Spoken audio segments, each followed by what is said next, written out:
Hello पिलामाने केमिति अच्छे सब केते दिन पर आज क्लास करुच्ची आमे हाँ मु बहुत लेट करिबिनी आमे प्रीवियस क्लास रे कौन स्टार्ट करते ना प्रीवियस क्लास रे आमे स्टार्ट करते कि बड़ संख्या सान संख्या केमिति जानिबा और ताको संख्या रेखारे केमिति प्रकाश करिबा। तो ए क्लास रे आमे 4 नंबर स्टार्ट करिया। मु जेमति प्रीवियस क्लास रे कहिथिले कि ए पाठरा टिके कोन टिटिकल अच्छी माने अच्छी सहज किंतु एमती भूल छोट पिला बुझा को बहुत कष्ट। तो मुझे पूरा सहज प्रणाली मुझे कर।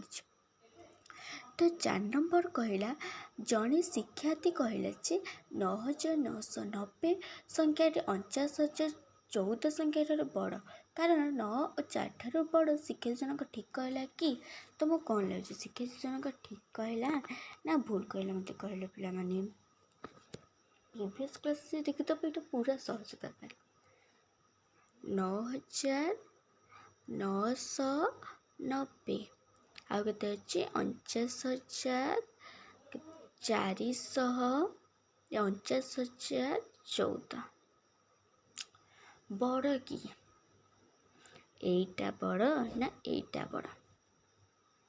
आम प्रीवियस क्लास रे कौन पढ़ते ना आम आग अंक मान सहित तुलना करिया। आग आमर दीटा जो संख्या अच्छी 9,990 और 49,114 49,114 आंकर अंक संख्या केते आर अंक संख्या केते 4टा आर अंक संख्या केते 4टा आर अंक संख्या केते 5टा। ऑब्वियसली किए बड़ हम 49,014 बुझी पड़े तो पिला माने ताले किए बड़ हम 49,014। देन आमे जिबा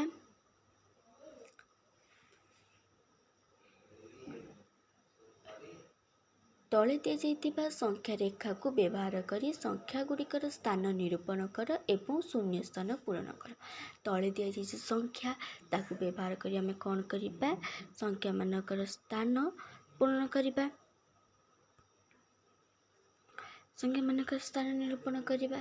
ताहले फास्ट देछि केते 5,000 तापर देछि 10,000 आ भितरे गैप केते अछि ना 5,000 तापर देछि 10,000। आम पूर्व क्लास रे को सब डिस्कशन करछि गैप केते अछि 5,000 तले 10,000 केते मिसिबो 5,000 केते हबो 15,000 एठी लेखा हबो केते 15,000 तापर एठी जो अछि एठी केते लेखा हबो 20,000 माने सबुतरे केते हजार ऐड हेकी जिवो ना 5,000 ऐड हेकी जिवो।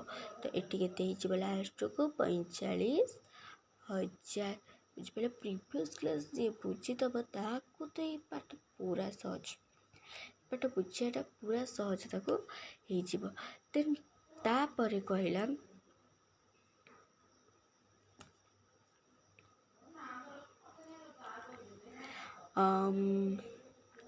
5 नंबर कहला अंक गुड़िकर स्थान बदलाई लिखा। से कहला कि आम 14,000 1,478 संख्यार 7 और 4 अंक स्थान बदल 7 और 4 अंकर स्थान बदल कर लिखिले आम कौन देछि 1,478 4 को घरे अच्छी शतक घरे 4टा को घरे अच्छी शतक घरे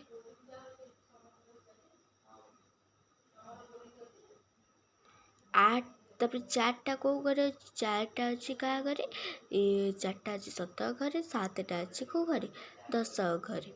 से कौन कला स्थान बदल केते आमर अच्छी 1,478 स्थान बदल माने 7 स्थान बदल 4 स्थान बदल कौन हम माने 7टा जीव 7 घर को 1,748 हो 4टा जीव 10 घर को। तो कोटा भीतर बड़ ऑब्वियसली 1,748 कौन हो एमानक भितर कौन हो बड़ हो सेमिति कही कि यही संख्या सेमिति 1,478 ଯେକୌଣସି ଦୁଇଟି ଅଙ୍କର ସ୍ଥାନ ବଦଳାଇ କରି 5,500 ଟଙ୍କା ଠାରୁ ବଡ଼ ସଂଖ୍ୟା ଆମେ ଲେଖିବା। ଦେଖନ୍ତୁ ଦେଇଛି 1,478 ଦେଇଛି। କ'ଣ କହିଛି? ସ୍ଥାନ ବଦଳାଇବା। ଏମିତି ସ୍ଥାନ ବଦଳାଇବା କି ଯେଉଁଟାକି 5,500 ଠାରୁ ଆମର କ'ଣ ହେବ? ବଡ଼ ହେବ। ତ ମୁଁ ଏଠି କ'ଣ କରିବି? ଦୁଇଟା ଅପସନ୍ ମୋ ପାଖରେ ଅଛି। ମୁଁ 8 ଏକକ ଘରେ ଯେଉଁ 8ଟା ଅଛି ମୁଁ ତାକୁ କେଉଁ ଘରକୁ ଆଣିବି ହେରି? ନା 1000 ଘରକୁ ଆଣିବି ହେରି। 1000 ଘରେ ଯେଉଁ 1ଟା ଅଛି ମୁଁ ତାକୁ କ'ଣ କରିବି? ଏକକ ଘରକୁ ଆଣିବି ହେରି। ତାହେଲେ ମୋର ନୂଆ ସଂଖ୍ୟାଟା କ'ଣ ହେଇଯିବ? 8,471। ବୁଝିପାରିଲ? ଯେହେତୁ ଏଇଟା ମୋର କ'ଣ କଲି? ଗୋଟେ ଅଙ୍କର ସ୍ଥାନ ବଦଳାଇ ଦେଲି। ଆମକୁ କ'ଣ କହିଛି? ଦୁଇଟା ଅଙ୍କର ସ୍ଥାନ ବଦଳାଇ ଦେବା। ତାହେଲେ ଦୁଇଟା ଅଙ୍କର ସ୍ଥାନ ବଦଳାଇ 1,478 ଅଛି। ଆମେ ଦୁଇଟା ଅଙ୍କର ସ୍ଥାନ ବଦଳାଇବା। ତାହେଲେ ଆମେ କ'ଣ କରିବା? ନା 8ର ସ୍ଥାନ ବଦଳାଇକି 8ଟାକୁ ମୁଁ ନେଇଯିବି କାହା ଘରକୁ? 1000 ଘରକୁ। 7ଟା ମୁଁ ନେଇଯିବି କାହା ଘରକୁ? ନା 7 ଘରକୁ। 1ଟା ମୁଁ ନେଇଯିବି କେଉଁ ଘରକୁ? ଏକକ ଘରକୁ। 4ଟା ନେଇଯିବି ମୁଁ କେଉଁ ଘରକୁ? ନା 10 ଘରକୁ। ତାହେଲେ ନୂଆ ସଂଖ୍ୟାଟା କେତେ ହେଇଯିବ? 8,700। 1ଟା ଯିବ ଏକକ ଘରକୁ, 4ଟା ଆସିବ 10 ଘରକୁ। ତାହେଲେ କ'ଣ ହେଇଗଲା? ନୂଆ ସଂଖ୍ୟାଟା 8,741। ତାହେଲେ ଆମର ଏଠି ଆନ୍ସର୍ଟା କେତେ ହେବ? 8,741। ତାହେଲେ 8,741ଟା କାହାଠାରୁ ବଡ଼ ହେବ? ନା ଆମ ଯେଉଁ ଅଛି ସରି କ'ଣ ହେଇଗଲା?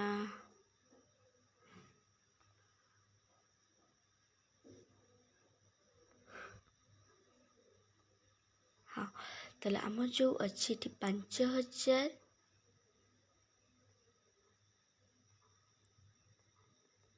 ଆମର ଯେଉଁ ଏଠି ଅଛି 5,000 ଠାରୁ ତାହେଲେ କେତେ ବଡ଼ ହେବ? 8,700 କେତେ? 41। ତାହେଲେ କାହାର ବଡ଼ ହେବ?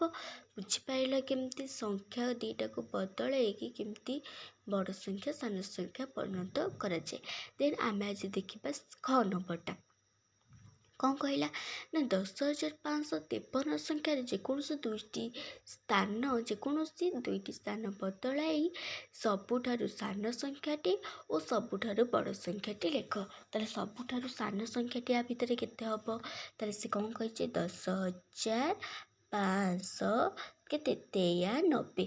ସବୁଠାରୁ ସାନ ସଂଖ୍ୟାଟି ଆମେ ଲେଖିବା। ତାହେଲେ ସବୁଠାରୁ ସାନ ସଂଖ୍ୟା ଦୁଇଟା ସଂଖ୍ୟା ଚେଞ୍ଜ କରିବା ଯେଉଁଟାକି ସବୁଠାରୁ ସାନ ସଂଖ୍ୟା ହେବ। ତାହେଲେ ଆମେ ସାନ ସଂଖ୍ୟା ଦେଖିବାକୁ ହେଲେ ଆମେ କ'ଣ କରିବାକୁ ପଡ଼ିବ? ନା ଆ ଭିତରେ ସବୁଠାରୁ ସାନ ଅଙ୍କ କେଉଁଟା ଆମର? ଗୋଟେ ହେଲା 1, ଆଉ ଗୋଟେ ହେଲା 3, ଆଉ ଗୋଟେ ହେଲା 5। ଏଇଟା ସବୁଠାରୁ ସାନ ଅଙ୍କ। ତ 1ଟା ଯେଉଁ ପୋଜିସନରେ ଅଛି, ଆମେ ଯଦି 3ଟା ସେ ପୋଜିସନରେ ରଖିବା ତାର ଭ୍ୟାଲୁଟା କ'ଣ ହେବ? ବଢ଼ିଯିବ। ତ ସେଇଟା 1ଟା ଜମା ଚେଞ୍ଜ ହେବନି। 0ଟା ବି ଠିକ୍ ପୋଜିସନରେ ଅଛି, 0ଟା ବି ଚେଞ୍ଜ ହେବନି। ତ ଆମେ ଯଦି ଚେଞ୍ଜ କରିବା, କାହାକୁ ଚେଞ୍ଜ କରିବା? 3ଟାକୁ ଚେଞ୍ଜ କରିକି ଏଠିକି ଆଣିବାହାରି, 5ଟାକୁ ଚେଞ୍ଜ କରିକି ଏଠିକି ଆଣିପାରିବା। ନହେଲେ 3ଟାକୁ ଚେଞ୍ଜ କରିକି ଏଠିକି ଆଣିବାହାରି, ତାପରେ 5 ରଖିଦେବା, ତାପରେ କେତେ ରଖିବା?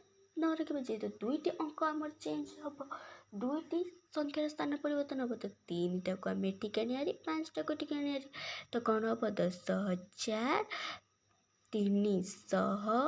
10,395 ହେଇଯିବ କ'ଣ? ସବୁଠାରୁ ସାନ ସଂଖ୍ୟା। ବୁଝିପାରିଲ? ତାହେଲେ ଏଇଟା ହେଇଯିବ ସବୁଠାରୁ ସାନ ସଂଖ୍ୟା।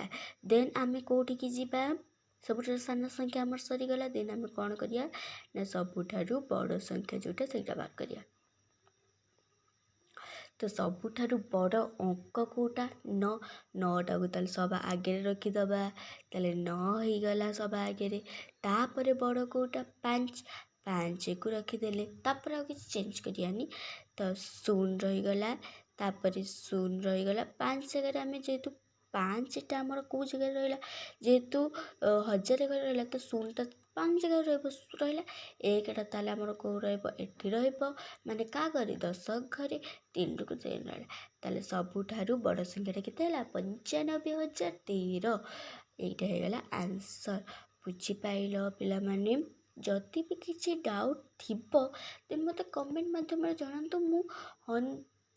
ମୁଁ ମୋର ପାରୁ ପର୍ଯ୍ୟନ୍ତ ଟାଇମ୍ ନଥାଇକି ବି ମୁଁ ମୋର ପାରୁ ପର୍ଯ୍ୟନ୍ତ ଆପଣଙ୍କୁ କ'ଣ କରିବି ସଲ୍ୟୁସନ୍ ବାହାର କରିକି ସେୟାର କରିବି। ଆଜି ଗଲା 5 ନମ୍ବର ଯାଏଁ। ଦେନ୍ ଆମେ କାଲି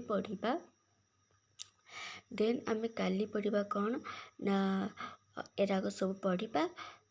କେତେ କୋଶ୍ଚିନ୍ ଅଛି ଦେଖିଲେ ମୁଣ୍ଡ କ'ଣ ହେଇଯିବ। ବହୁତ ସାରା କୋଶ୍ଚିନ୍ ଦେଖନ୍ତୁ, ବହୁତ ସାରା ଆସ କାମଟି କରିବା ଏତକ ତ କୌତିଆ ଗଣିତ ଏଇ ପର୍ଯ୍ୟନ୍ତ ଆମର କ'ଣ ଅଛି କୋଶ୍ଚିନ୍ ଅଛି। ତାପରେ କୌତିଆ ଗଣିତ ବୁଝିବା ହେବ। ଦେନ୍ ତାପରେ ବି କୋଶ୍ଚିନ୍ ଭାଇ କୋଶ୍ଚିନ୍ ମାନେ କୋଶ୍ଚିନ୍ ଉପରେ କୋଶ୍ଚିନ୍। ଆଉ ପିଲାମାନେ ମୁଁ ଏବେ ଆସୁଛି। ଯଦି ମୋ ଭିଡ଼ିଓଟି ଆପଣଙ୍କୁ ହେଲ୍ପଫୁଲ୍ ଥିବ, ଆପଣଙ୍କୁ କିଛି କାମରେ ଲାଗୁଥିବ, ଦେନ୍ ଦୟାକରି ମୋ ଚ୍ୟାନେଲକୁ ସବସ୍କ୍ରାଇବ୍ କରନ୍ତୁ ଏବଂ ଭିଡ଼ିଓଟି ଭଲ ଲାଗିଲେ ଲାଇକ୍ ସେୟାର କମେଣ୍ଟ କରିବାକୁ ଜମାରୁ ଭୁଲନ୍ତୁ ନାହିଁ। ରହିଲି, ଟାଟା।